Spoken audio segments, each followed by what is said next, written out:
Welcome to Finest Work Songs. My name is Matt. My name is also Matt. Matt, what are we all about here on Finest Work Songs? It's a chance to talk music, talk about what we consider, or usually both of us consider, sometimes just one of us considers really, really good classic music.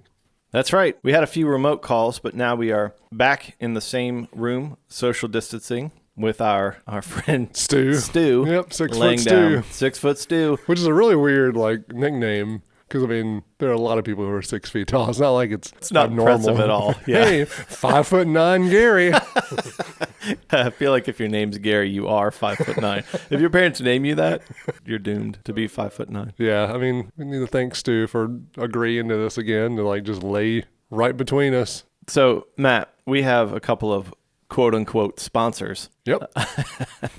These are people that we love to talk about. Oh, yeah. And so we're hoping that they'll look past the comments that we make and still sponsor us. Yes, give us lots of money. Or in this case, lots of cheese. Yep. Melting Pot, we call it a sponsor. It's really just an anomaly to us. We don't know how it exists. Mm-hmm. We brought it up first because we thought once they go through all the phases of reopening, Melting Pot is the very last thing to reopen. It should be like phase 15. At least. But yet, one of our Finest Work fans received something. What was it? In his mailbox, a marketing advertisement for Melting Pot. During these times, yep. Communal dipping. Were there any deals with it? There was a deal. It's dip into 4 courses for $39.95 per person. Per person? Per person. Gross. Also, 4 courses? You got white cheese. Oh, they better not count a bowl of cheese as a course. Bread and cheese. And it's like meat and cheese. Beef and cheese. A cheese stick dipped in cheese. And then strawberries and chocolate. The audacity of Melting Pot. There's riots going on in our city. And they're like, come on in. Drop $40 each. Let's dip some stuff. Yeah. Troy, have a great time with your wife and kids this weekend. So, Matt, what is the album that we are reviewing here on Finest Work Songs? We are actually going to be talking about Metallica and Justice for All.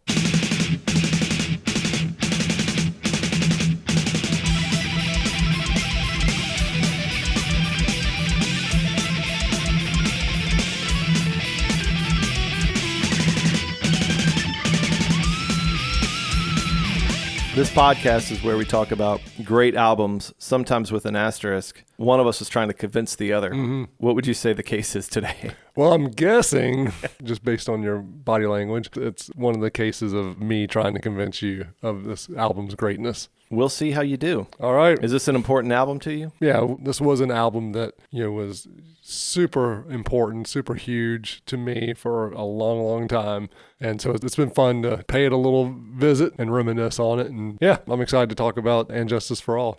Me too. Well, let's jump in. As always, we start with our memories of an album. So, Matt, what's your memory of And Justice for All or Metallica? So this album came out when I was in 8th grade, Dunn Middle School in Dunn, North Carolina. What was the mascot? We were the Green Waves.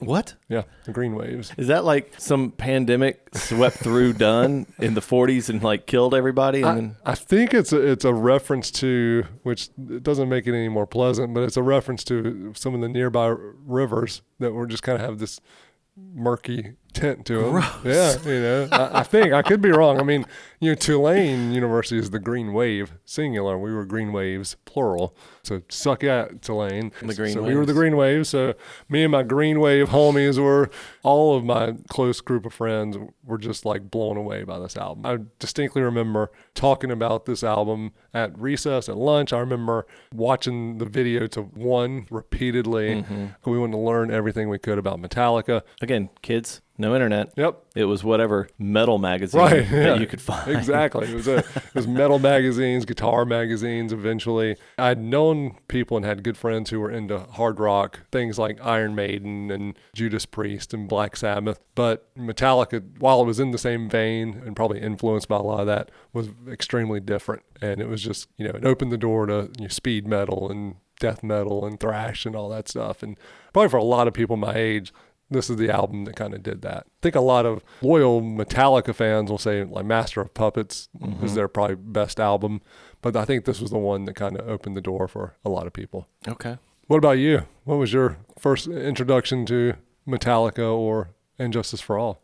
Matt, I don't know if you knew this, but I spent some time in jail.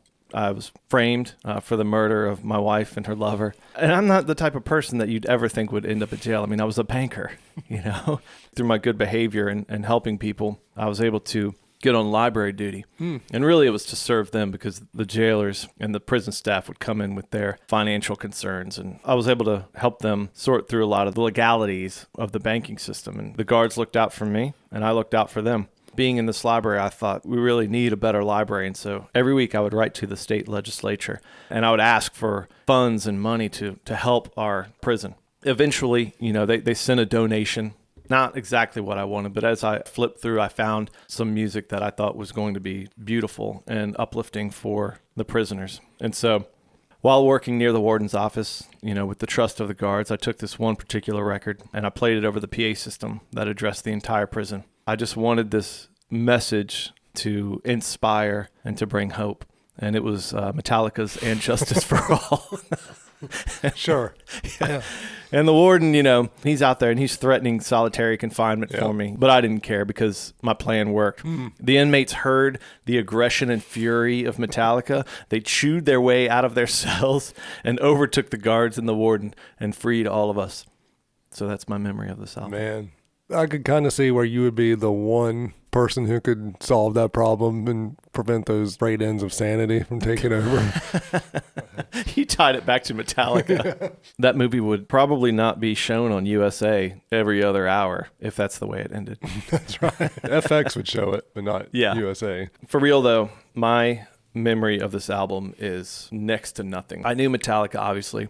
I had Master of Puppets. At that time, I'm in early middle school. There's some kids in my neighborhood, some metal kids with their long hair and jean jackets. We actually had a regional term for them that does not apply everywhere. Okay. We called them grits. Grits? Yeah. Girls raised in the South? Exactly. When I see that, I was like, that's not a grit. Yeah, I grew up in Norfolk and Virginia Beach. Seth Harrell, who was our guest on the National Epipod, he grew up in Gloucester. They called him grits. Very regional thing, but it's basically your metal kid. Was it a reference to the food? No. Gritty? Was it I guess gritty, okay. Yeah. Also, it's so funny. It's so North Carolina that you're like, okay, so it's not the girls raised in the South, but it had to reference that delicious breakfast food. No, I think you're right. I think it was gritty. Okay. There were grits in my neighborhood. Call the police, Dan. Grits in the neighborhood. One in particular I hung out with for a little while, and he's who got me into Metallica. Enough for me to have Master of Puppets. Right. And Justice for All, was it a thing? Maybe not for you, but was it just something that the quote-unquote grits were into, or did it have a bigger impact in school and with friends of yours? I think most of the kids I was hanging out with this time were starting to listen to rap. Okay. It wasn't a big deal at our schools. It was the grits. Yeah. If you listen to Metallica, you probably were a grit. Interesting. Yeah. So Matt, you were a grit.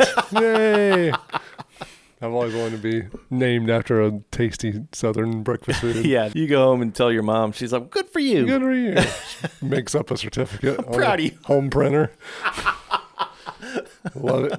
That's interesting to me because my perception would have been that it was something that was pervasive everywhere. Yeah. Because of how big it was with us, frankly, how big the album was. Right. From sales and just if you were anywhere near MTV, one was going to come on. Even like, the girls I was in school with who couldn't have cared less knew about Metallica. Yeah. And maybe they weren't like listening to the album, but it was an omnipresent thing. Yeah, one was a big deal because of MTV. Yeah. The other thing, I'd completely forgotten about the fact that this album, which was the heavy favorite to win the Grammy, lost to none other than Jethro Tull. Ew, really? Yeah. It was a weird hybrid category. It was like best hard rock / metal performance vocal or instrumental category. That's like 5 categories smashed together. Right. I mean, I remember that sort of outcry when that happened of the grits rioted. Man, we lost our grits on that one.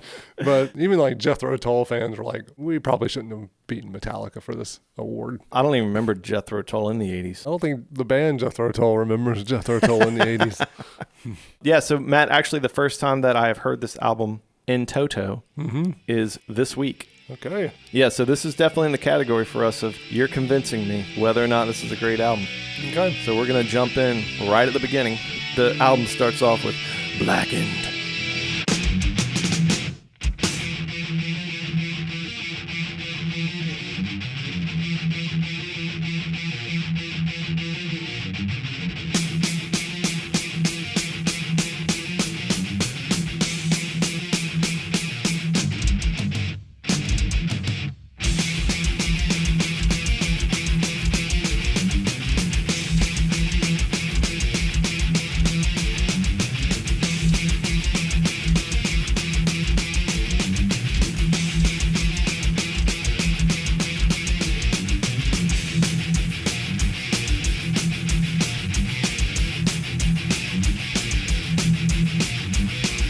the end, winter ripple sand, throwing all you see into obscurity. Death of mother, never a rebirth. Evolution's end, never will it mend. Never.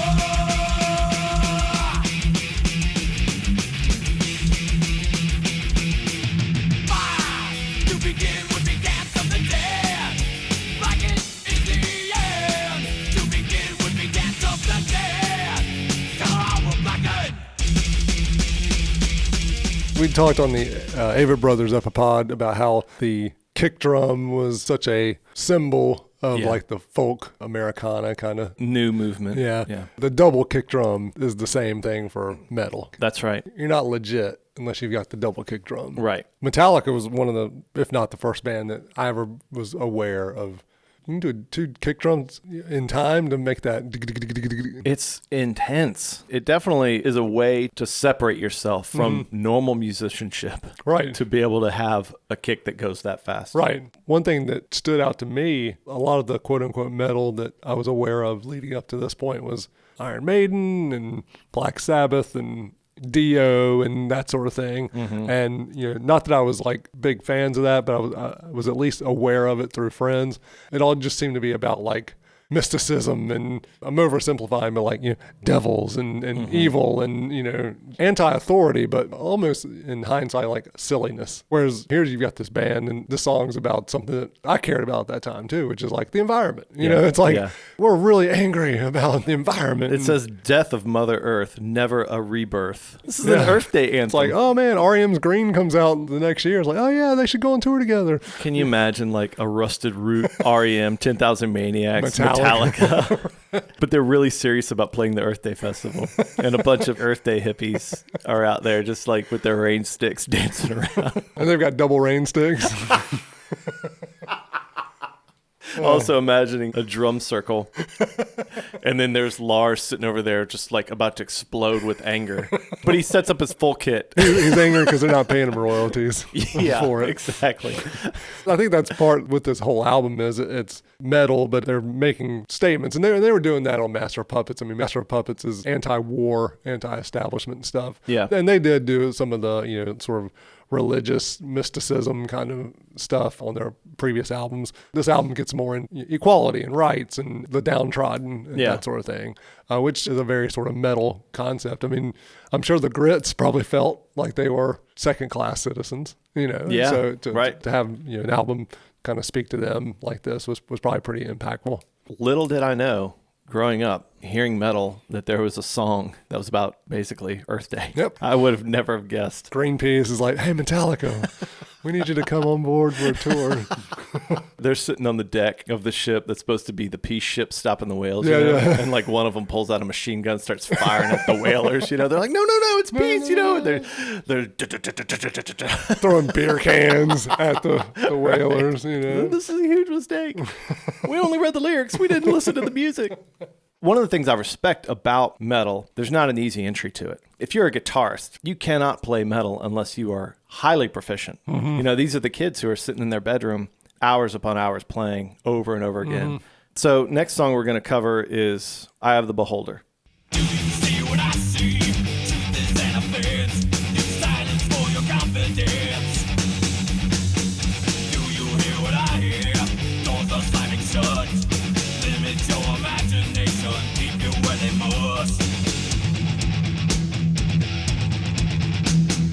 Do you feel what I feel? Bitter and distress. Who decides to express? Do you take what I take? Endurance is the word. Moving back instead of forward seems to me absurd. Doesn't matter what you see, or doing what you read. You can do it your own way. If it's done, it's how I say.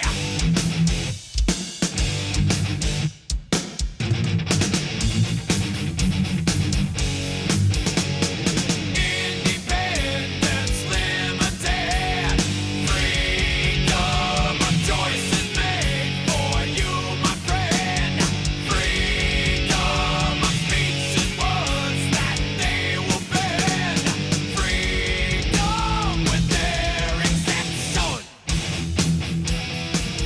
So when this album came out and when it was big to me was also the time I started learning to play guitar. Never got any real formal lessons. There was one guitar instructor who I took a few lessons from.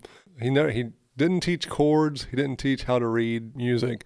He was intent on teaching me every guitar part of Hotel California. Oh my gosh. That's so stereotypical too. I feel like if you're a guitar teacher in the 80s, I took a few guitar lessons. Right. It was all about teaching me Desperado. Yeah. What is it with you got to learn Eagles? Yeah, Eagles is where it starts, man. Yeah. No, it's not. I think I quickly was like, I'm not learning anything here. So pretty much just learned by ear, just kind of playing along the stuff. But with particularly a song like Eye of the Beholder, this was the song that even as a new guitar player, just getting into metal, just getting into guitar, you got that first distortion pedal. Yeah. And you're like, this was a power. I mean, there was like power in stepping on that pedal and getting that sound. The song, it's not overly complicated, and so this was a song that like kind of bridged not just listening to metal, but starting to play metal. Okay. That's one reason why this song has stuck with me for so long. Is this one that you guys would go for in some of your high school bands? I think I would play it more in my room, with the distortion pedal. Now, speaking of the bands, two of the future members of Technical Difficulties, they and a few other guys went to the Cumberland County Civic Center in Fayetteville for this tour, for the Justice for All tour. I distinctly remember being in Mr. Bradham's class that next day, and they had the T-shirts on. Oh, man. And I was so jealous that I didn't get to go. I don't know if I've manipulated the memories, and this isn't really what happened, but what I remember is they had on the stage a huge statue of Lady Justice. Right. And at one point, Jason Newsted, the bassist, hocks a loogie at her, and then she falls. Like she crumbles. And I remember thinking, that is so cool. And then, the Cumberland County Civic Center is this old convention center kind of thing, not super big, probably outdated even then. I remember them saying they were in like sort of the upper levels, and there were pipes, along the wall, and people started like shaking the pipes, and like water's coming out of them. I don't know if any of that ever happened, but that's what I remember, the stories from the concert. And it seemed so metal. At that point, probably my only concert I'd been to was like the Monkees reunion show, at the Dean Smith Center. And so to hear about this metal concert and you guys you're spitting on statues and they're falling down and pipes getting burst. And that's a pretty controversial thing for a state like North Carolina to take a statue representing justice and it fall down. Right. They're not burning an American flag, but I'm surprised that more people didn't get upset by that. Yeah, that's one of the distinct memories from this album was my friends going to this concert and coming back with just like the most, at that time, metal stories that you could hear. Right. So, and then Casey and myself saw Metallica last year when they came around, and they were great. I mean, they still can bring it, but it was funny to see the crowd has aged with them. For the most part. So it was funny to look down into the pit, if you will, and still see like mosh pits kind of develop, because you're like, we still doing that? People are like moshing around, they bump their heads, they exchange insurance cards. I can also see this song being impactful to a teenager because of the content. Independence, limited, freedom of choice, choices made for you, my friend. I know this is speaking more about freedom of speech, but if you're a teenager, it says doors are slamming shut, limit your imagination, keep you where they must. And so you feel like you're under the oppression of teachers, your parents. You just feel like everywhere you go, they're telling you what you can't do. And here's this band who is displaying and singing about breaking out of that. So this is an anthem for angsty teenagers. I mean, this makes you want to sew some patches on your jean jacket and raise up your fist. That's what you think of a lot with metal is anti-authority. Yep. Next song was a song that really put them on the map, especially considering MTV's video. This is One.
The video was based on the movie version of the book Johnny Get Your Gun, about a guy in the army who gets his leg shot off, his arm shot off.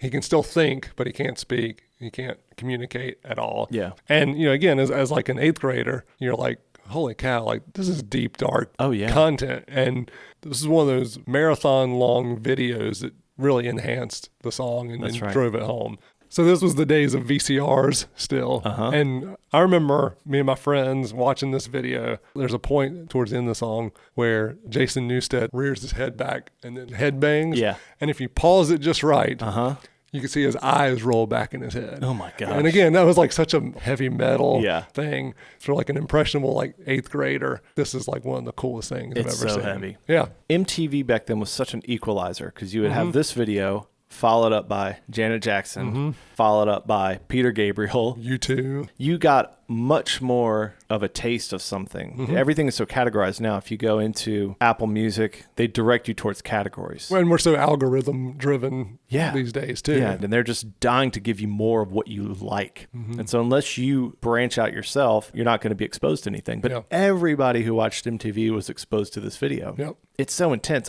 I revisited the video for a song that has long stretches of instrumental music. To have the words over that, I thought was really cool. I kind of wish it had the words throughout the whole thing. Yeah. So when you say Metallica, there's a certain part of a song that I think of, and I'm probably not alone. I bet there are other listeners out there that when you say Metallica, this is what you think of.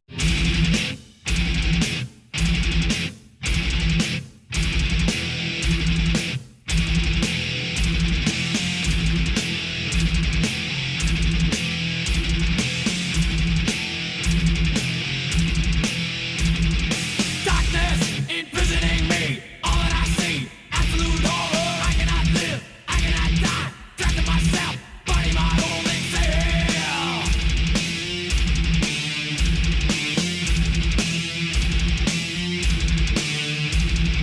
Landmine has taken my sight, taken my speech, taken my hearing, taken my arms, taken my legs, taken my soul. Left me with life in hell. I bet there are women who are in their mid 40s who, as soon as that part comes on, still know the words too. Because it was just so iconic and it was everywhere. That's what I think of with Metallica. And I found out it was meant to emulate like a machine gun because of the nature of the song. Yeah. When I saw them in concert last year, I won't say it was a greatest hits kind of feel because they were still touring off a newer album, which is a pretty good newer album. It didn't have the feel of like, hey, we're just kind of going through the motions, but they're much more, I think, comfortable with who they are now. You know, Jim Brewer was the opening act, so a comedian. Oh my gosh. Yeah, it had a much more of a fun, sort of light feel to it. But then, as soon as you hear the sound effects of like the bombs and the people just lost their minds. Yeah, I'll bet. You know? I'll bet because they know it's coming. And this was the song where I remember looking down and like people were in a mosh pit. Yeah. The song still brings out an emotion with people. Well, it's interesting first that they wrote a song about something like this. Right. That's so metal too, to write this song about like death and war. And so this guy's laying there and they have that weird box thing on his head to signify that he doesn't have any features left. Right.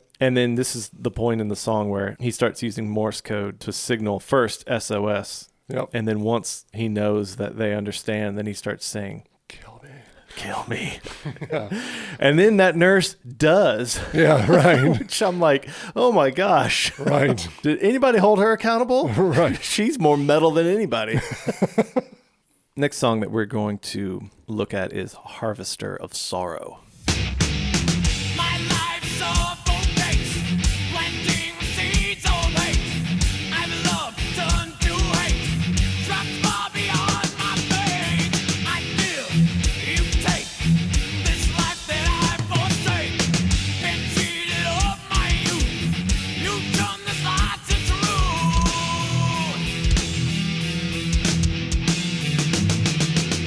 Anger, misery, you'll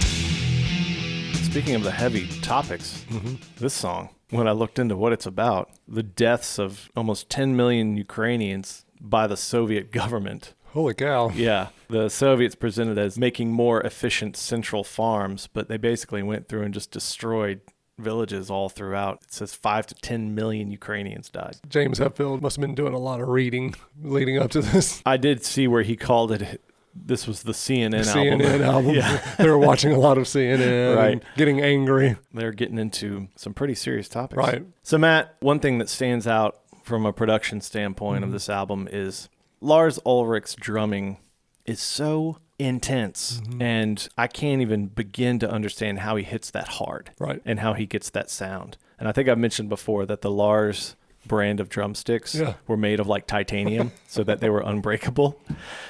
It makes sense. The drums are so in your face, and the guitars are there and so intense, and yet I don't hear Jason Newsted on bass at all. Yeah. When it came out, did that stand out to people, or? I didn't notice that until 3-4 years ago. The story of there being very little bass on And Justice for All started to kind of come out.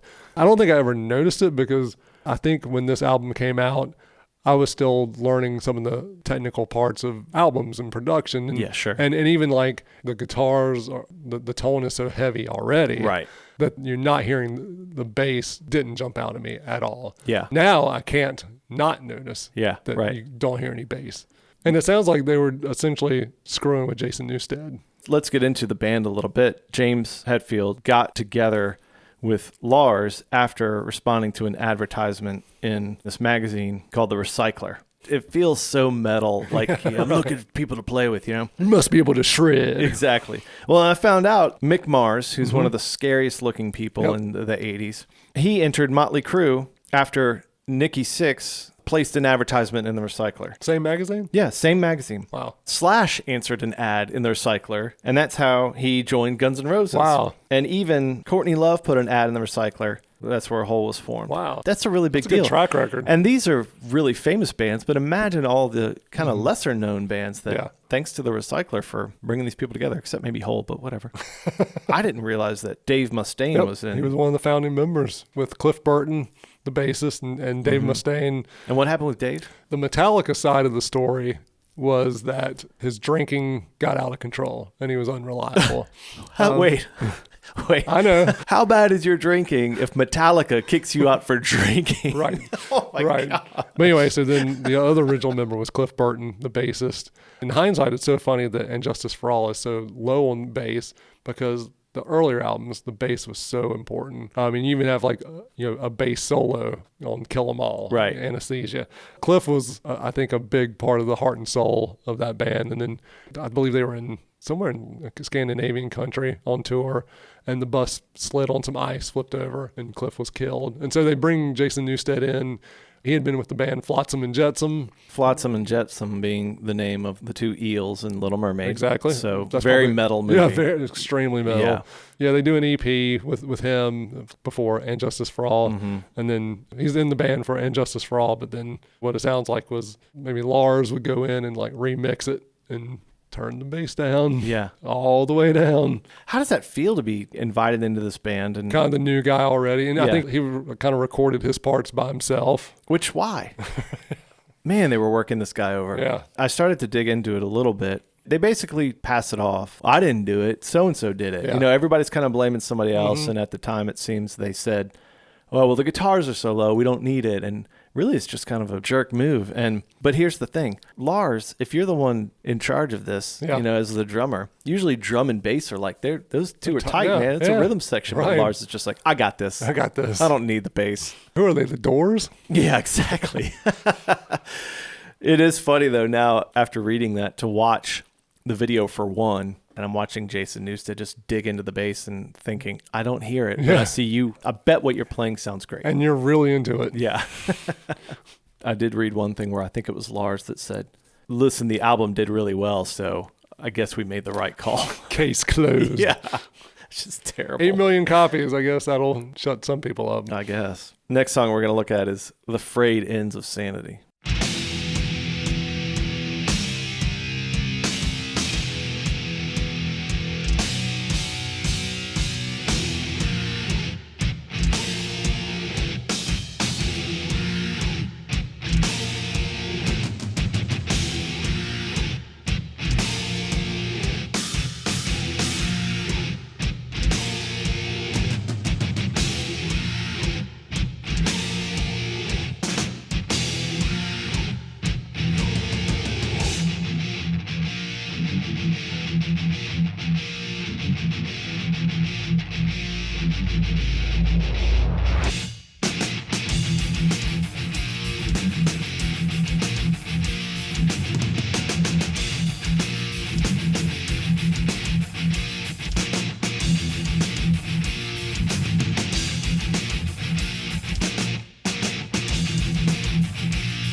Yeah, apparently Metallica will sometimes perform under the name The Frayed Ends, like a secret show. Over time, this has apparently become like a fan favorite that they rarely have played live. Interesting. And you kind of wonder, like, the fans that want to do the chant at the beginning, kind of see some grits getting behind chanting that. When I was listening to the album, I'm making my way through, and at this point, it's almost an hour, that you're listening to this nonstop. And so as a non-metal head, metal to me feels very repetitive. And then I get there and I'm like, wait a minute, is that the Wizard of Oz?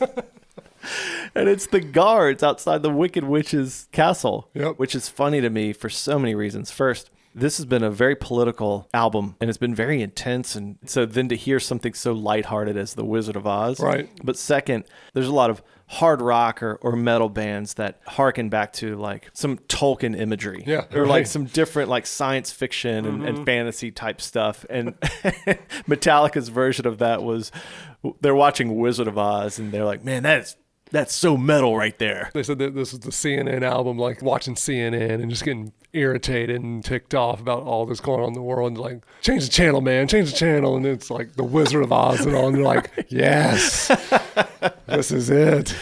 That Wicked Witch, man. She's all of us. Her guards are so tough. Some people think this is a joke in that it's a nod to how James Hetfield looked like the Cowardly Lion at this time. The goatee and the long curly hair. And he did. I can't see James Hetfield taking himself that lightly. I can't either. You know what? I look like the Cowardly Lion. You're right. Keep making fun of me, Jason Newsted. Right. Oh, you think you can't hear your bass now? That's a couple more dBs down.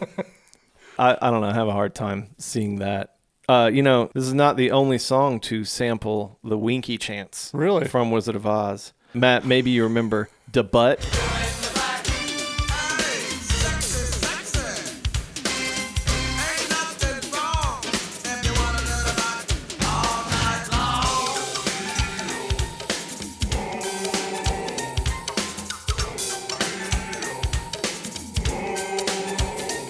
Metallica, we like the butt. I had not thought about Da Butt in years, but I remember that song. Like people be singing that song, and especially that. Matt's mom has a big old butt. Oh yeah. Oh man, stop talking about my mom. Da Butt. Gosh, dude, the songs like Da Butt and Rump Shaker, Baby Got Back. It was a big topic back then. Big bottom back then. One other thing they said was that they don't play these songs a lot because I guess after they recorded the album, they realized it was really difficult to do this live, both for the band and the audience. Yeah, now they tend to do kind of some medleys of some of these songs, string them together. And 2 songs on here that are almost 10 minutes long each. Even the shortest songs are crazy long for most bands. Yeah, they're still like 6-7 minutes. Yeah. So one thing we do each Epipod is challenge ourselves. If you had to take a song off, which would it be? So Matt, you've joined Metallica as the bassist, and they're threatening to turn your bass all the way down unless you take a song off. And Justice for All. What would it be? The one song on this album that I tend to always skip through was always "And Justice for All," the title track. It's so long. Even for an album full of songs that are 6, 7, 8 minutes long, it's just overly repetitive, that song. That's my inclination, is to take that one off. The other one I thought about was Frayed Ends of Sanity, because every other song on the album I just absolutely love. I mean, there's not another song on the album that I would ever consider taking off. What I would probably do is I would take about half the song away and leave it, because I feel like you got to have a title track song. Right. If it was shortened, I think it would be a much better song. The way they did it is just way, way too long. Nothing can save you. Justice is lost. Justice is right. Justice is gone. Pulling your strings. Justice is done.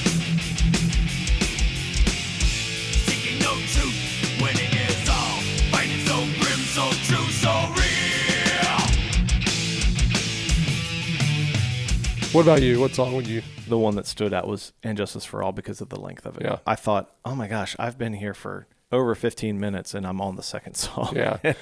It didn't change enough. It didn't warrant being that long. Right. Again, it just repeats the same things over and over. Yeah. This has been fun to talk about. I even, out of nostalgia, in my notebook was writing the Metallica logo like I used to do in 8th grade. And so it's been fun to revisit. Even though I'm not a metal fan or a Metallica fan, their importance cannot be denied. Yep. Even though I don't think I will be a fan of this album, digging in gave me more respect for especially the lyrical content. Mm-hmm. It was much more thoughtful than I had anticipated. And I could see where in those teenage years that this would be everything. We've talked about it before with being in college and listening to lots of like acoustic guitar led bands, and there are phases in life that you look back, you're like, that's interesting. I can't believe I ever got into that. That's not one of those for me with metal. I mean, I'm glad that I went through that phase where metal was like an eye-opening experience to me. This is an album that I will go back to from time to time and will always appreciate.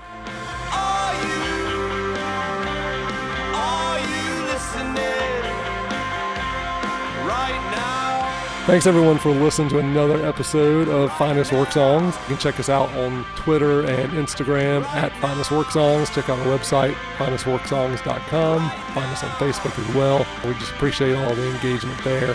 We hope you're staying safe. We'll be back soon with another Epipod.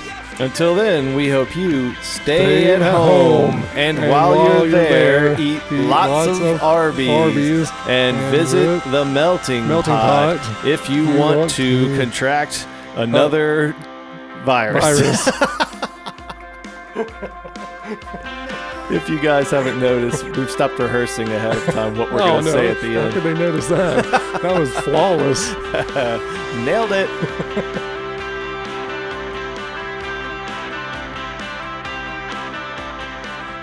Our theme song is by the incredible band Medium Heat. This track is called Radio, and you should check them out at mediumheat.bandcamp.com. They are on Facebook at Medium Heat Music.